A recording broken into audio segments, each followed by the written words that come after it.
What is up, guys? It's your boy Kingdom, and today I want to have a conversation. I know it's been a long time, but I want to talk about Call of Duty. And the thing I want to talk about is something that I've seen on my timeline a lot, and that is this whole conversation around making the current version of Modern Warfare for noobs, basically, for people that are not good at the game. And one of the things that I tweeted, and I know that it is controversial, is that I said that I get it. That from a business standpoint, I understand what Activision is doing. I understand what Call of Duty is doing. And what I want to do is maybe have a conversation in the comments. I want to give you guys just a few of my thoughts, not too much of my thoughts, but I want to give you a little bit of my thoughts. Why did I come to that conclusion, and what am I talking about? Well, basically, what I was trying to say, or let me rewind. So it is now public knowledge that the current iteration of Call of Duty was made for new players specifically, that the reason there's so many claymores, the reason you can peek a door and then open a door, the reason footsteps are so loud, the reason that there's all these places to hide, which is something that they've said out loud and in public, is that they created all these places to hide because they don't want new players to leave the game. And I can tell you guys from personal experience, like if I'm honest, and if you're honest, how many games have you started playing and you sucked at them and you were always getting, like when we think about pub stomping, you were the one being stomped. And for some of you, you might be like, well, that's never, it's never been the case. Well, if I'm honest, when I first played COD 4, I got wrecked. And I got wrecked 3 games in a row to the point where I was like, I'm not playing this game anymore. Get this out of here. And I went right back to playing Halo, and I was cool with that. And then I wanted to try Call of Duty again. So I think it was like, I skipped World at War because I didn't want to play that at all. And I think it was Modern Warfare 2 that came out after that. And I played Modern Warfare 2, and I got some kills. And I went like 13-7 or something in my first game. And to me, that was like, oh my gosh, I'm good. And my team was good, and I loved the intervention. And of course, Modern Warfare 2 had one-man army noob tubes, and it had all kinds of things that you could exploit. It had weapons that you could exploit. It had the ACR, the laser beam, you know what I'm saying? If you had any aim whatsoever, you could be good with that weapon. And so, and it was easier to camp, it was camp friendly. And you had guys like, Woody's Gamer Tag and, what are the other guys? Like Onslaught and Wings of Redemption. And all of these guys, all of them were professional campers. And they taught us how to camp. And then all of a sudden, when esports started to rise, it changed the game. It changed it to where it was like, nah, man, we ain't about camping. We want to stomp. We don't want to sit in corners. We want to be aggressive. And we need a game that can make it so that we can be aggressive, because that's what's entertaining. Of course, if we put on a tournament, it was 5v5, and everybody's like,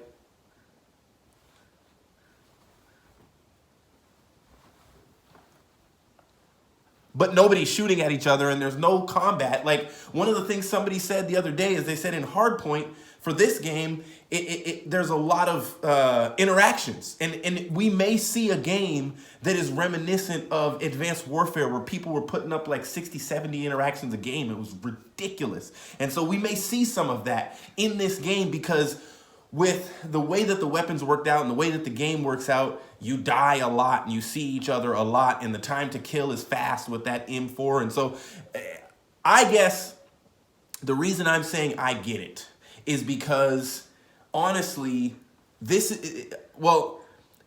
if they didn't make the game for new people, if they didn't make a game that new people could play, if they didn't make a game where new people could come in and get some wins. The same thing Fortnite just did by adding bots. See, what Call of Duty did is, instead of adding bots, they made the game friendly to people who could only kill bots, if that makes sense. And the tweets that I've seen from people in the pro scene saying things like, how am I supposed to make content? I mean, I saw that today from Drifter. I saw it a couple weeks ago from Censor. It was like, I just want to pub stomp, I just want to, and here's the reality. If we slow down and listen to ourselves, what we're saying is, I want to be better than everyone else.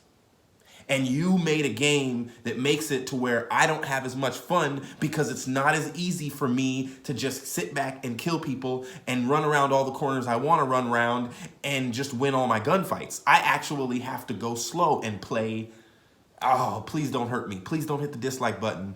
Tactical. And I get it. I understand what Call of Duty is doing. But here's the real problem. The COD life cycle.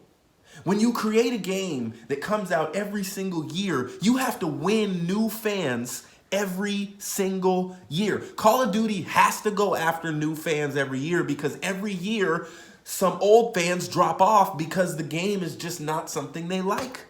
And if Call of Duty was the same all the time, if we had Black Ops 2 year after year and the only thing we were doing was getting new maps and new weapons and new skins and stuff like that, and the competitive scene would be extremely competitive and it would stay extremely competitive. But plenty of us are so spoiled by Call of Duty where, if we're honest, that might be pretty lame to us. We couldn't think of a Call of Duty that we'd want to still be playing right now that we would have been playing for the last 10 years. I mean, we like that it's changed. Like as a consumer, we win because we get to beg and plead and get angry. And if you really look at the COD cycle, at the beginning of most years, esports competitors and players and competitive players, we're really frustrated about the game because it is made for campers. And then Christmas comes around and Christmas noobs jump onto the sticks. Well, the reality of Modern Warfare is that it looks like when the Christmas noobs come around, we're going to be the Christmas noobs. Like, they're going to be the ones getting kills. And all I see on my timeline is Claymore kills and multiple Claymore kills and, you know, brand new songs made to Scump getting 2 Claymore kills. And it just... C4s and Claymores, you know what I'm saying? Like, but I understand where Activision is coming from. I understand where the competitive community is coming from. The one thing that both sides have to do is sometimes think from each other's perspective. We have to look at Activision and say, look, we get it. However, you're having these multi-million-dollar franchises for your game. You probably are going to want to make a game that is going to be competitive and make all of this franchising and all of this investment in millions and millions of dollars into players and teams and cities. And you're probably going to want to make this game good enough to where we're going to enjoy playing it and competing on it and talking about it in a positive way so that people that watch us, that hear us, that tune into our streams and our YouTube channels and follow us on Twitter are going to be encouraged to purchase the game. However, everyone complaining about Modern Warfare has Modern Warfare. These guys are trying to sell the game to people that don't complain about it because they don't have it. And they want them not to get it and then complain because we may be complaining, but we're going to buy the game next year. We're going to play the game competitively next year. We're going to watch the game competitively next year. And those people that have slowly gone away and gone to other things, you know, the reality about even Fortnite is they had to change the entire game in order to bring people back. They had to throw in bots because they realized there's so many good players in Fortnite. If we don't make a way, I remember one of my friends, the day that Chapter 2 started, he tweeted, I just won my first game of Chapter 2, and I just won my first game. And the reality is he was playing against a lot of bots. So, I mean, I'm sure you can hear that plane above. There is a...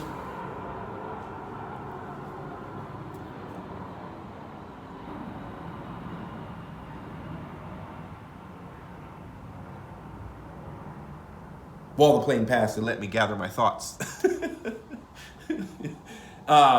You know, what's your thoughts? What are your thoughts? Like, what are your honest thoughts? Because there's two sides to this, and is there a solution outside of stretching Call of Duty to a 3-year life cycle of a game? I don't really think so. I think that the solution is that every year this is going to happen. There's going to be some complaining. There's going to be some public unrest. There's no matter what Call of Duty does, because we've had so many games with so many different features and so many different score streaks versus kill streaks, and we've had so many different ways. We've had from a nuke that ends the game, a nuke that doesn't end the game. What was the swarm? Was like, we've seen so many different iterations of Call of Duty and competitive Call of Duty. We've seen different things allowed and then not allowed. We've seen gentlemen's agreements and non-gentlemen's agreements. We've seen breaking of gentlemen's agreements and frustrations because you broke the gentleman's agreement. We've seen so much that if we designed the perfect game, it would probably be perfect, but who would make it? There's so many developers now, so many hands in the pot. Who would make the perfect Call of Duty? So maybe in the comments below, you tell me, what would be the best compromise? What would be the best compromise? What version of Call of Duty, what game, pick a game. And most of you will probably say Black Ops 2, but pick a game that we could just keep playing. And we wouldn't have to worry about this every year. Like we could just keep playing it and not have to get so frustrated about it. In my humble opinion, we have to be proactive, which is what everybody's doing, but we also have to not just be reactive. We have to respond rather than react to all of this, because we just react. We just go crazy. We play the game. It frustrates us. We die a lot, and then you just go crazy and get on Twitter and oh, this game is horrible and it's the worst. And I'm looking at like Drifter tweeting today, total like he's putting in full caps like cuss words about how horrible the game is and how useless Spec Ops is, and it's just like we're doing the most complaining right now as a community, as an esports community about Call of Duty. And I just hope we also are focusing on the positive. Like these dudes, like, let me tell you what, I've been in the Call of Duty scene for a long time, and I'm watching homies get contracts. I'm watching homies sign deals that are gonna change their life. I'm watching people who have been just grinding and pursuing this on the side, and now they're coaches and they're substitutes for pro teams. And you look at people like Sensor, he's back. You know, and the funny thing about Sensor is this dude never gives up on Sensor. Never. He never gives up on Sensor. He might give up on Call of Duty, might give up on FaZe, might give up on Yanet. Maybe hashtag too soon, but he never gives up on Sensor.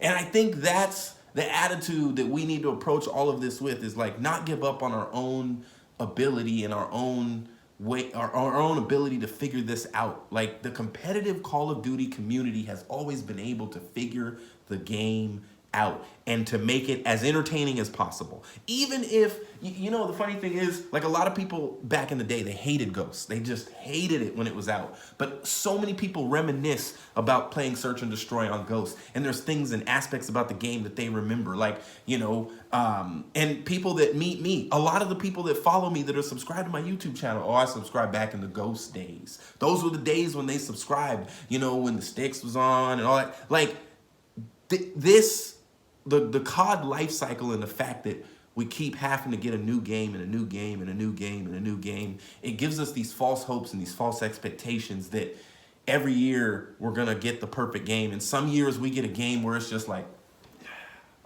yes, yes. And other years we get a game where it's just like, woosah. I'm doing the happy dance. I'm doing the happy dance. I'm doing the happy dance. I'm doing the happy dance.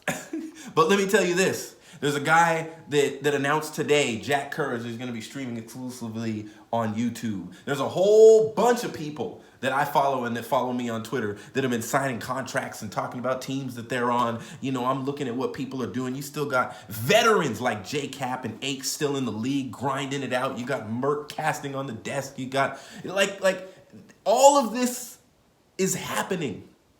You got your Namelesses and your Studies and your, like, all these people are in some way involved in Call of Duty competitively and are having careers off of it from this game, from this very same game that drives us so crazy, because they made the pubs for public players. And that's what really pisses us off, is that they made pubs for people that play pubs. But I'm just guessing, because so far I've loved and been entertained by the Search and Destroy on this game. I've been entertained by it, by the competitive Search and Destroy, I'll say. And I bet you that we're going to have a great and entertaining year on the sticks when it comes to esports. Maybe when a ranked playlist comes out, it'll be something that's fun for the competitive community. But they made pubs for public players, and it's obvious. It's obvious that players that are never going to get involved in esports or be interested in playing competitively and grinding at that level, they made the public playlist for the public. So you let me know in the comments below what you think. What are your opinions on this whole thing? And nevertheless, this is your boy Kingdom. I'll see you in the next video.